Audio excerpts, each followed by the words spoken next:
ضلع بھر میں یوم تکبیر شایان شان طریقے سے منایا گیا۔ مرکزی تقریب جناح ہال قلعہ سیالکوٹ میں منعقد ہوئی اور ریلی جویا نیوز پلس رجسٹرڈ کے سیالکوٹ سے بیورو چیف میاں شاہد محبوب کی رپورٹ کے مطابق اے ڈی سی فائنانس مظفر مختار، اے سی انم بابر، چیف آفیسر ضلع کونسل الفت شہزاد وڑائچ، ضلعی امن کمیٹی کے سربراہ حافظ اصغر چیمہ، ممبران غلام حسین سلطانی، بشپ سردار مسیح، پنڈت رتن لال، ہیرا سنگھ اور شہریوں کی کثیر تعداد موجود تھی۔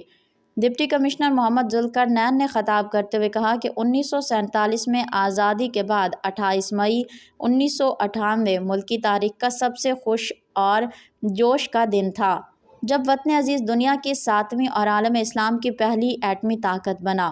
انہوں نے کہا کہ ایٹمی طاقت بننے سے ملکی دفاع ناقابل تسخیر ہو گیا اور دشمن کو آج تک وطن عزیز کی طرف میلی آنکھ سے دیکھنے کی جرأت نہیں ہوئی۔ انہوں نے کہا کہ 28 مئی کو یوم تکبیر قرار دینے میں قوم کی اجتماعی دانش شامل تھی۔ ڈپٹی کمشنر محمد ذوالقرنین نے کہا کہ زندہ قوم اپنی تاریخ کے ایسے ایام کو کبھی نہیں بھولتی جو تاریخ کا رخ موڑ دیں۔ یوم تکبیر بھی پاکستان اور پاکستانیوں کے لیے ایسا ہی یادگار دن ہے۔ اس موقع پر ملک کی سلامتی و ترقی کے لیے خصوصی دعا کی گئی۔